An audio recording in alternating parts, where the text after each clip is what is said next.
दिल्ली विधानसभा चुनाव 2025 में कौन मारेगा बाजी और किस पार्टी की होगी जीत।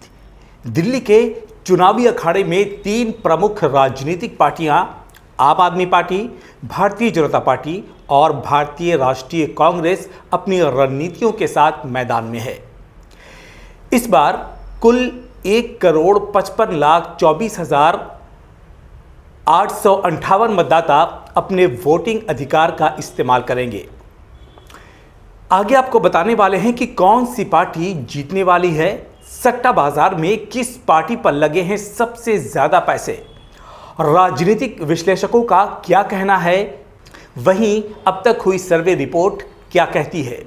तो बने रहिए हमारे साथ। और सबसे पहले बात करते हैं आम आदमी पार्टी की। मुख्यमंत्री अरविंद केजरीवाल के नेतृत्व वाली आम आदमी पार्टी अपने कार्यकाल की उपलब्धियों को जनता के सामने पेश कर रही है। उनकी सरकार की प्रमुख योजनाएं जैसे मुफ्त बिजली, पानी, मोहल्ला क्लिनिक और शिक्षा के क्षेत्र में सुधार चुनाव प्रचार का मुख्य हिस्सा रहा है। केजरीवाल का दावा है कि इस बार वो 55 से 60 सीटें जीतने जा रहे हैं। केजरीवाल का कहना है कि उनकी सरकार ने दिल्ली की जनता को राहत दी है, उन्हें फैसिलिटेट किया है और वे फिर से सत्ता में आकर इस विकास को और आगे ले जाएंगे। वहीं अगर भारतीय जनता पार्टी की बात कर ली जाए तो बीजेपी, जो लंबे समय से दिल्ली की सत्ता से बाहर है, इस बार पूरी ताकत के साथ चुनावी मैदान में उतरी हुई है। बीजेपी ने दिल्ली में प्रदूषण, ट्रैफिक और कानून व्यवस्था जैसे मुद्दों को अपने प्रचार प्रसार में जोर शोर से उठाया है। पार्टी ने अपने घोषणा पत्र में दिल्ली के लिए नई योजनाओं और विकास परियोजनाओं की घोषणा की है। वहीं अगर कांग्रेस पार्टी की बात कर ली जाए, जो कभी दिल्ली की राजनीति में मजबूत पकड़ रखती थी, इस बार अपनी खोई हुई जमीन वापस पाने की कोशिश में लगी हुई है। पूर्व मुख्यमंत्री शीला दीक्षित के कार्यकाल के दौरान हुए विकास कार्यों को और विकास के मुद्दों को याद दिलाते हुए कांग्रेस जनता से समर्थन मांग रही है। पार्टी ने अपने घोषणा पत्र में महिलाओं की सुरक्षा, युवाओं के लिए और रोजगार और स्वास्थ्य सेवाओं के सुधार पर जोर दिया है। तो 5 फरवरी को मतदान होना है और मतगणना 8 फरवरी को होगी। राजधानी दिल्ली में कुल 70 विधानसभा सीटें हैं और बहुमत के लिए किसी भी पार्टी को कम से कम 36 सीटों की आवश्यकता है।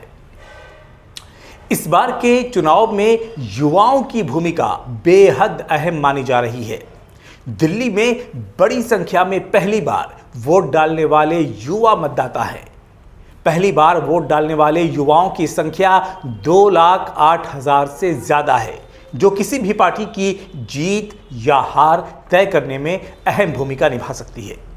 इसके अलावा सोशल मीडिया का प्रभाव भी चुनावी माहौल में साफ दिखाई दे रहा है। सभी पार्टियां फेसबुक, ट्विटर, इंस्टाग्राम जैसे प्लेटफॉर्म पर अपने प्रचार प्रसार अभियान में जुटी हुई हैं और युवाओं तक पहुंचने की कोशिश कर रही हैं। और अब बात करते हैं सर्वे रिपोर्ट की। चुनाव से पहले कराए गए कई सर्वे में आम आदमी पार्टी को बढ़त मिलती दिखाई दे रही है, लेकिन बीजेपी और कांग्रेस ने भी अपने प्रचार में कोई कसर नहीं छोड़ी है।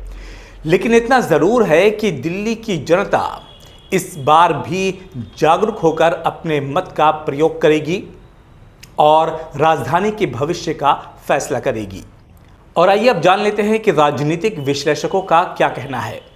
तो देखिए, राजनीतिक विश्लेषकों का मानना है कि यदि आम आदमी पार्टी अपनी योजनाओं और कामों के दम पर जनता का भरोसा जीतने में सफल रहती है तो वो एक बार फिर से सत्ता में वापसी कर सकती है।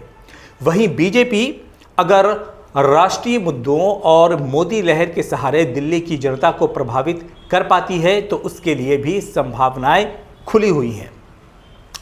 वहीं कांग्रेस को लेकर के राजनीतिक विश्लेषकों का कहना है कि हालांकि कांग्रेस के लिए कठिन मुकाबले का सामना करना पड़ सकता है, लेकिन अगर स्थानीय मुद्दों पर ध्यान केंद्रित करती है तो कुछ सीटें कांग्रेस भी हासिल कर सकती है। और चलिए अब बात कर लेते हैं सट्टा बाजार की। तो फालोदी सट्टा बाजार ने शुरू में दिल्ली की 70 विधानसभा में से 36 सीटों के बहुमत के आंकड़े को पार करते हुए आम आदमी पार्टी की जीत की भविष्यवाणी की थी। हालांकि हाल ही में उन्होंने कहा है कि आपके समर्थन में मामूली बढ़ोतरी हुई है, मामूली इजाफा हुआ है और 39 से 41 सीटों के बीच का अनुमान सट्टा बाजार लगा रहा है आम आदमी पार्टी के लिए। वहीं भाजपा को 29 से 31 सीटें मिलने की उम्मीद है, जो बहुमत के आंकड़े से 5-6 सीटें कम है। इस समय फालोदी सट्टा बाजार द्वारा कांग्रेस के लिए कोई भविष्यवाणी नहीं की गई है। ये कांग्रेस के लिए अच्छी खबर नहीं है। दिल्ली चुनाव 2025 न केवल राजधानी के लिए बल्कि देश की राजनीति के लिए भी अहम साबित होगा और ये देखना दिलचस्प होगा कि दिल्ली की जनता किस पार्टी को अपनी सरकार बनाने का मौका देती है और कौन बनेगा दिल्ली का अगला मुख्यमंत्री। तो रहिए हमारे साथ, हम आपको चुनाव से जुड़ी हर ताज़ा खबर और विश्लेषण से अपडेट करते रहेंगे। मिलते हैं अगले वीडियो में।